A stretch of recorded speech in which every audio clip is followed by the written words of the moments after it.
I'm Dean Wilson from SAFE, I'm interviewing Peter Abs here today about his book, The Long Way Round. What made you write a book about space travel? I've always been interested in science, and I've always liked science fiction.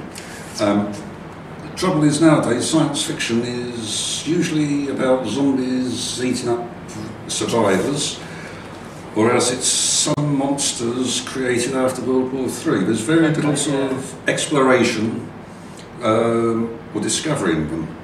Yeah. So I thought I'd like to go back to the sort of old-fashioned style that I used to read when I was a kid. Why did you make the main character of the book homosexual, and why give the main character a homophobic part? I was looking for characters that people could relate to. Now, alright, not many people might not relate to homosexuals, but it's not always easy to relate to the Steven Seagal, Arnold Schwarzenegger type super macho heroes. Yeah.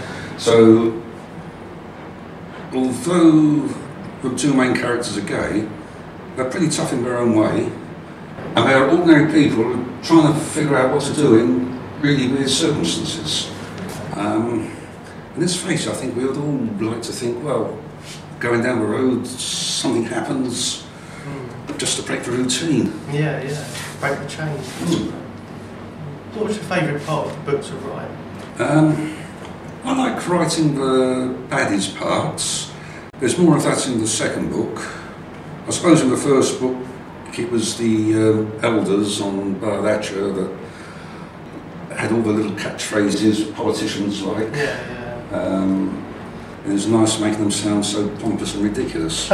In the second book, it deals a lot with racial prejudice. So I suppose it was fun writing about the notice in the local pub that said no niggers, no Irish, no Jews, no gypsies. It's nice writing about the baddies because I suppose you can let go a little bit more. You can get away with more. Certainly. It's certainly not anything I believe in, but it's still fun being bad. What's your favourite type of book to read?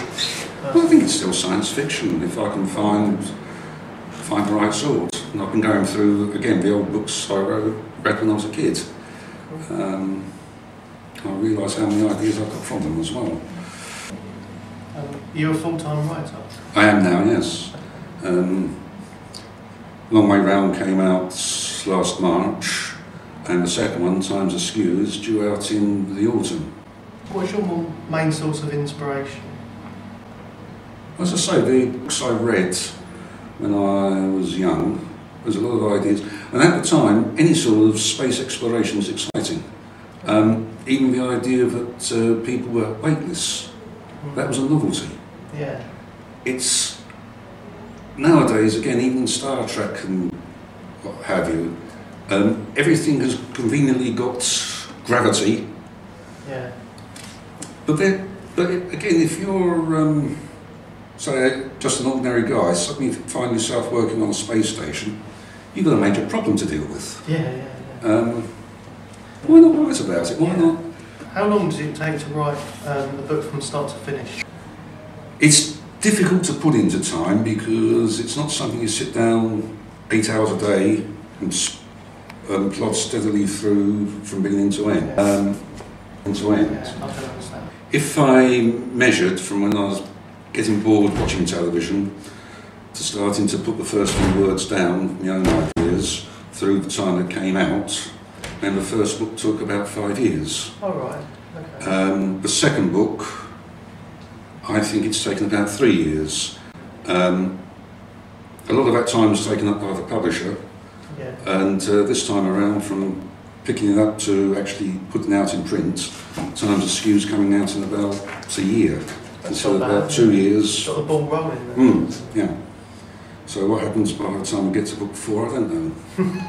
What advice would you give to any aspiring author out there? Don't give up.